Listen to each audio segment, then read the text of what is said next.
Well, Make Something Happen is back on the scene, and we're very excited to talk with Dr. Jacklyn Chisholm. And she's heading up a special project that's going on in Atlanta. It is yet to be, it's still on the drawing board, but it's yet for, the vision is yet for an appointed time. And it's called, Jacklyn, what's the name of the project? Sure, it's called the Global Black Music Center. We will be right back.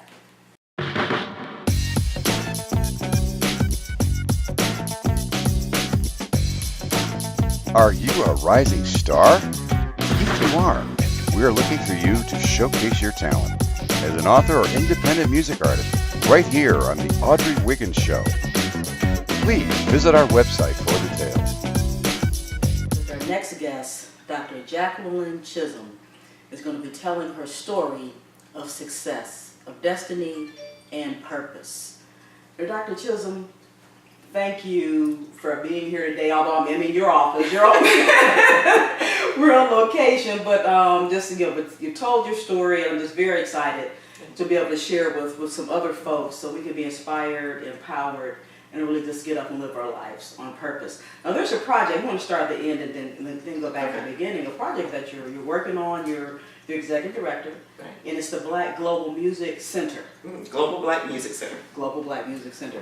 Now, tell us just a wee bit about that, and then we're going to back up the story. Okay, great. The Global Black Music Center is a museum. It's going to be a cultural arts center, a library and archives, and we're going to tell the story of how music begins in Africa, and then everywhere we went, we took our music with us. We took the drum beats, we took the rhythms, and we either influenced the music that was there or we created music. And that's a story that has never been fully told by any museum. So all the museums, including the Rock and Roll Hall of Fame, they take like a snippet of that story and they highlight that, but they never trace it back to the beginning. And Terry Stewart, to give him some credit, who's the former president of the Rock and Roll Hall of Fame, Terry, when he would open his comments, he would always say, it begins with the drum beats in West Africa. Wow. And I remember the first time I heard that and I thought, where is that story being told? Where is that story being told? We get to tell that story. That's fantastic. And where is this the center located? The center is going to be located in Atlanta, so we're in development right now. So we've looked at maybe 3 different locations as to where it could be. So I'm not exactly certain yet. Okay. But the plan is in Atlanta, and we looked at a number of other cities, but Atlanta just makes sense for a number of reasons. Number one, you've got hip hop that came out of the Southern music, Southern hip hop, which became really big in probably the early to middle 1990s, 2000s. New York already has so many other things going on.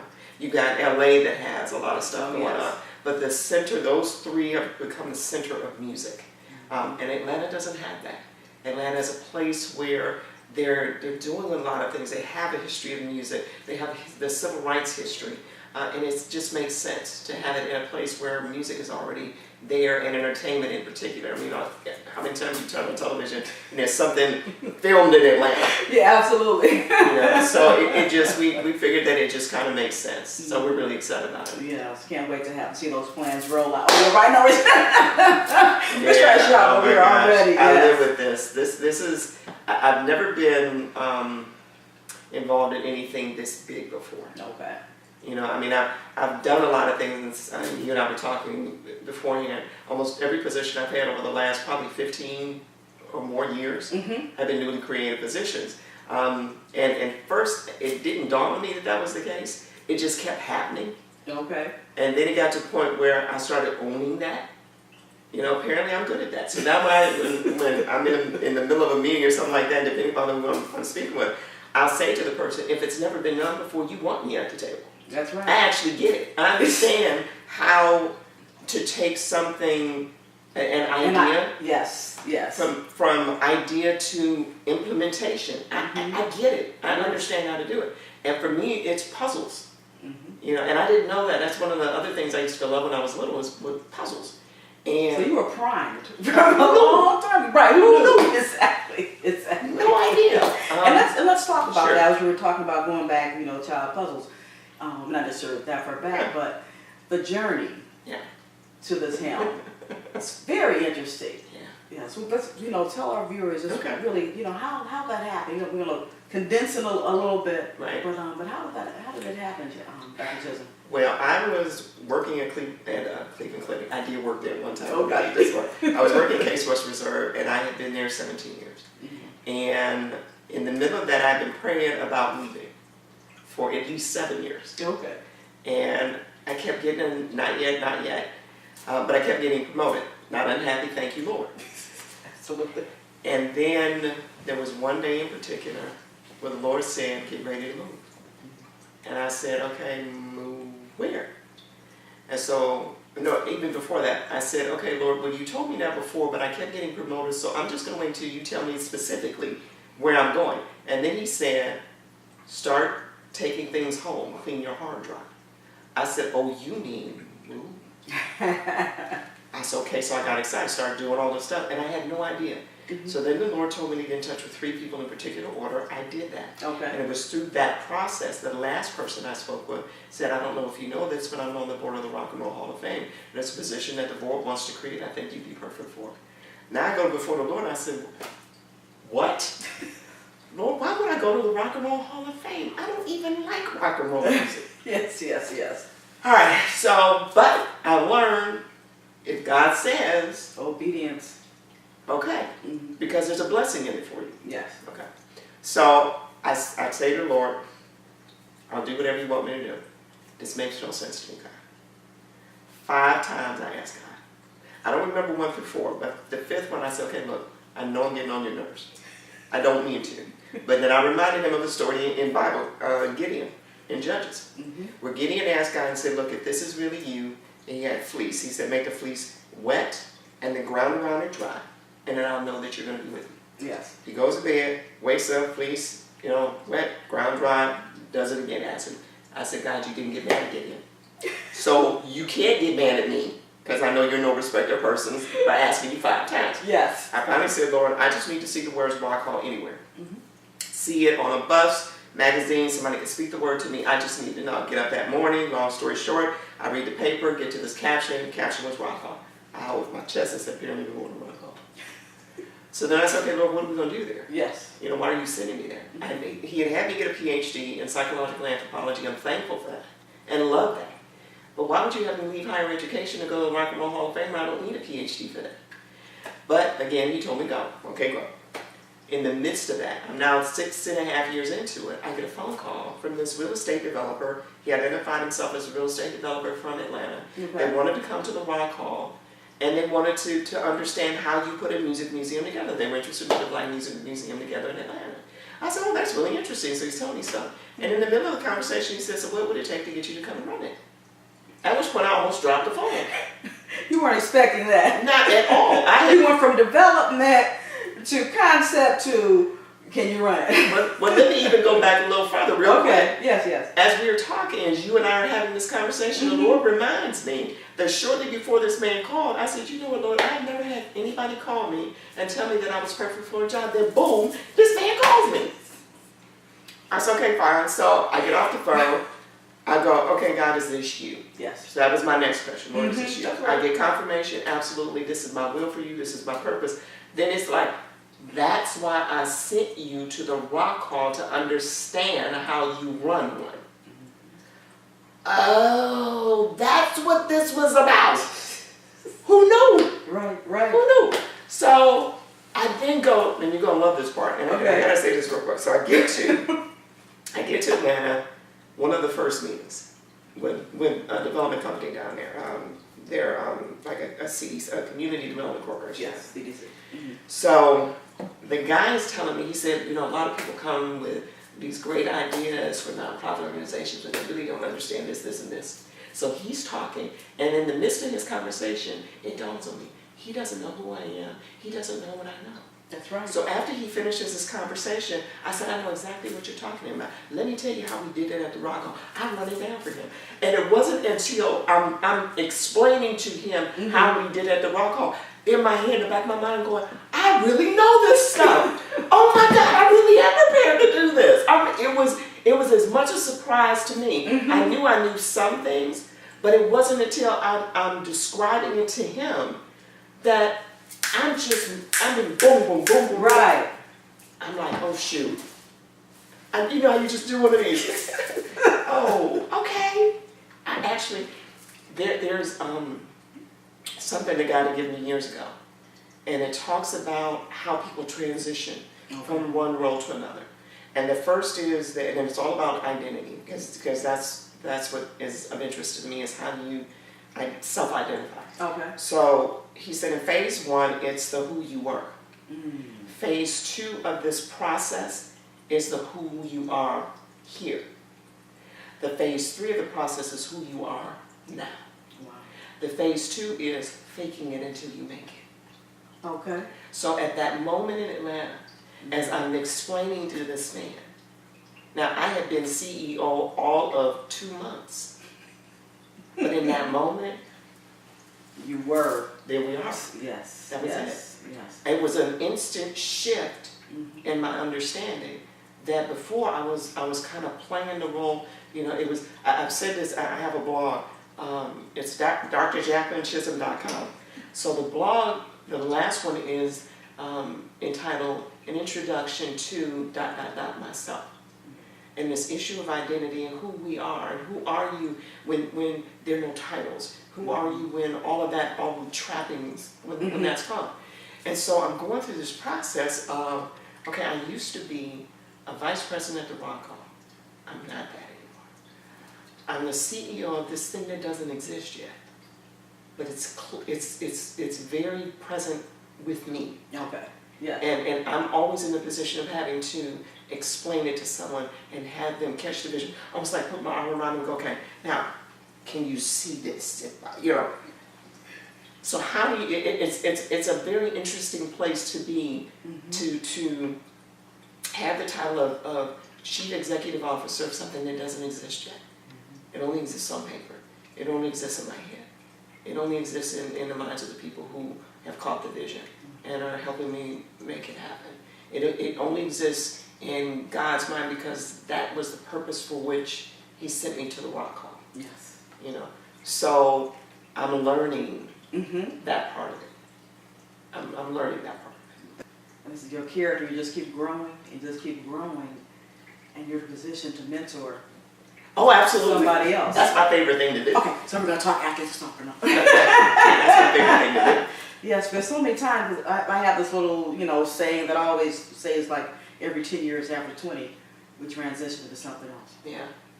It's like we get uncomfortable, okay, what am I supposed to do? But some of us get it, some of us don't, and we just live a life of discomfort until there's retirement. Oh. And then it's like, okay, now you're going to live your dream. I don't do that. I never want to be one of those. No. Never want to be one of those people. Yes. You've heard the story. I started using this recently. Somebody told me years ago, and it's sort of a joke. So there was a dog sitting on the porch, and it was moaning. And somebody said, "What's wrong with the dog?" And he said, "He's laying on a nail." And he said, "Well, why doesn't he move?" He said, "Because it doesn't hurt him enough." Now, what you just described are the people who it doesn't hurt them enough. Okay. They moan, they groan, they're afraid of moving forward, because you have to give something up in order to get something else. And that's where the line, what is it, therein lies the fear.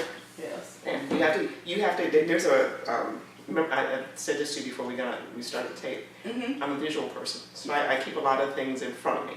Okay. So one of the things was our Successories picture. Oh, yeah. Love those. One of them was a basketball court, and it was spotlight on a basketball. And it said, "You will miss 100% of the shots you don't take." Now, I can see that. You at least have to shoot to score. Yes, yes. Okay. The other one was a boat in this beautiful harbor. He said, "Boats can be safe in a harbor, but were boats made for that." That reminds me of waiting till my ship comes in. But did you send any ships out? Yeah. I mean, there were so many things, and I've never considered myself a risk taker. I never thought of myself as that. What I am is, how do I say this? What I am is a person who understands that every few years it becomes uncomfortable, as you mentioned. And that I know when I get to that antsy part, I do like this. Okay, God, what's going on? Where are we going now? Yes. Well, what's the thing to do? When I get bored, and my boredom starts, usually every 3 years, I'm bored. Unless something changes in the environment that gives me something else to do, I'm bored. Okay. And I know it. Yes. You know, there used to be a show called Name That Tune. I've told people when I can name that tune in one note, it's time to go. It's time to go. For sure. Yeah. And There's no challenge left. None.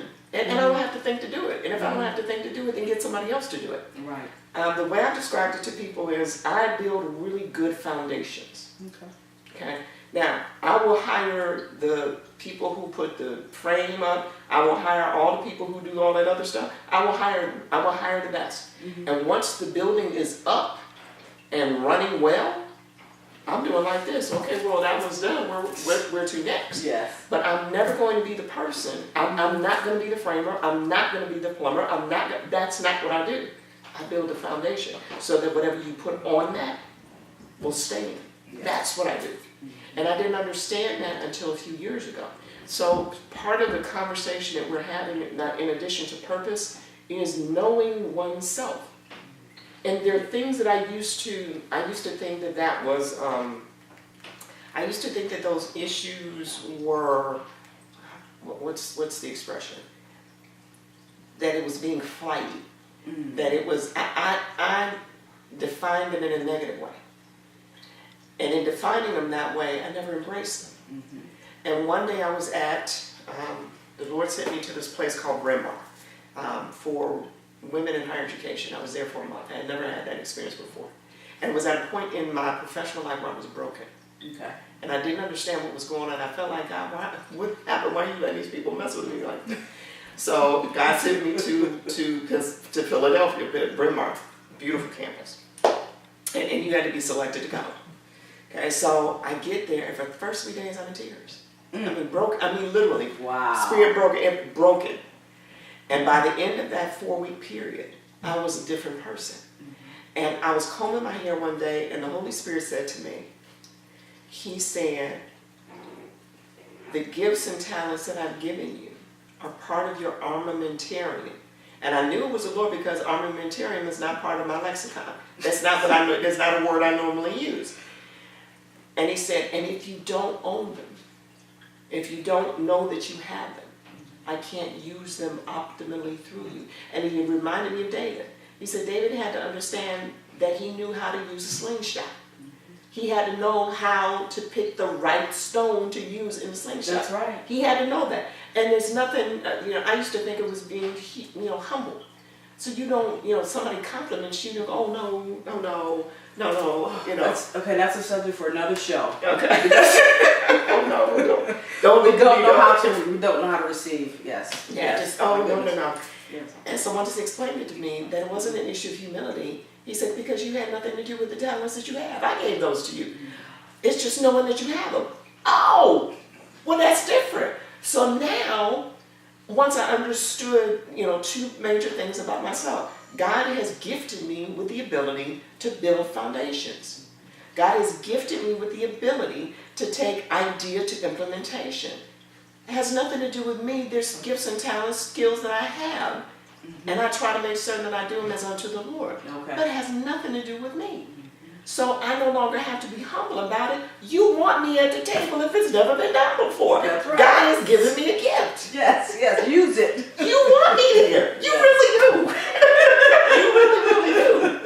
And there's nothing wrong with that. And it's not being arrogant or conceited or anything like that. Yes. And I can't control how somebody else takes that.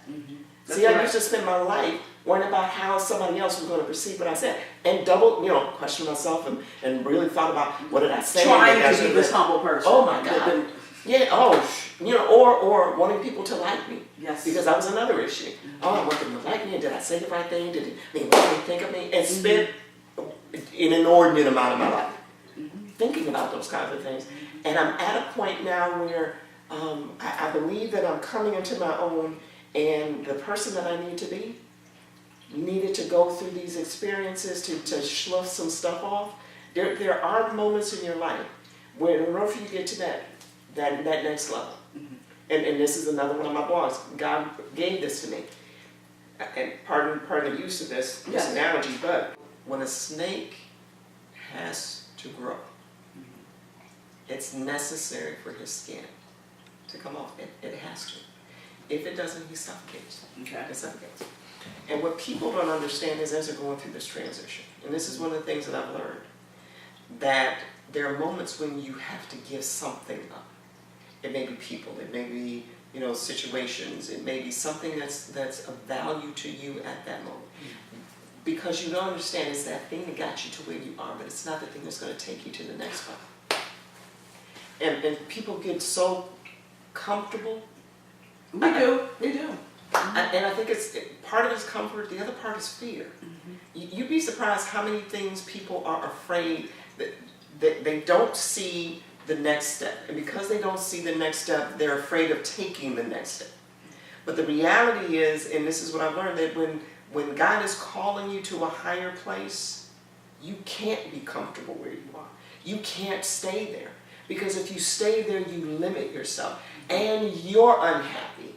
And you can't figure out why suddenly something that used to be good and fun and all that, it just doesn't feel right anymore. I mean, I used to have times when I would go like this, something just changed. And you know. Yes. And you can either sit there and pretend that you don't, or you can say to yourself, something just shifted, and let me pay attention to that shift. One of my favorite books is Who Moved My Cheese, and if you have not read that book, you've got to read this book, Who Moved My Cheese, because it talks about change and how too many people are uncomfortable with change, and how these different characters dealt with it. And so what I've learned over a period of time is once you get to that place where you feel like something shifted, something changed, I'm no longer happy, I'm no longer comfortable, then instead of you complaining about it, which we all do, you should ask yourself the question is this season over for this situation? That's the question. That's powerful. Have I done what I was supposed to do? And is this season over? Is this season over? Is that person who was in my life, is their season over? You bless and release. You know, if the season is over for a relationship, whatever the relationship may be, whether it's your job or a person or whatever that season, when it's over, don't spend a whole bunch of your time bemoaning it. I mean, I've done that too often. Yes. Oh, why God? Why? You know. The victim. Yes. Exactly. And the reality is that when the season is over, the season is over. That simply means that God has that next chapter in your life is about to start if you're willing to shift your focus from what you're losing, what you think your perceived loss, to what you would gain, which is the thing that you really say that you want, but you don't know it at the time because you can't see far enough ahead. And that's where faith comes in. Yes. That you trust. I can't remember. Someone told me this years ago. When you can't see his hand, you have to trust his heart. Okay.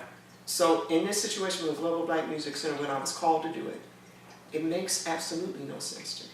It didn't make sense to me to go to the Rock and Roll Hall of Fame, but I went because God told me. When I got the call, it was like, oh, okay, that's why we were here.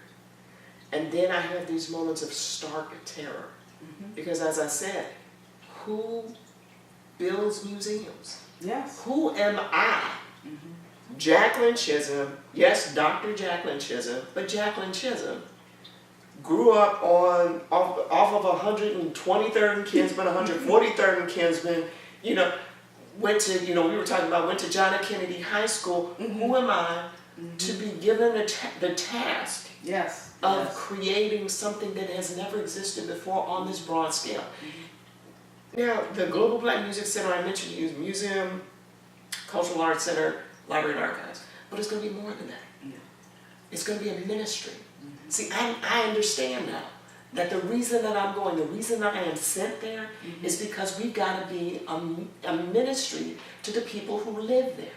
Yes. So when anybody came into my office, whether it was at Case or at Rock Hall, I wanted my office to be a space of quiet, of peace. When you walked into my office, you were supposed to feel enveloped with love.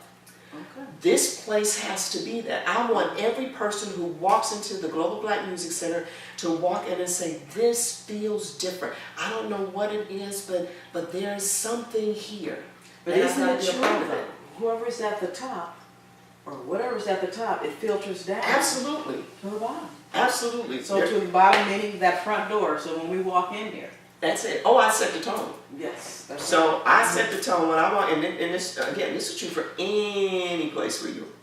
If the person who is in charge of it is an ethical person, a person of integrity, a compassionate person, that is a role model. They model that behavior. Yes.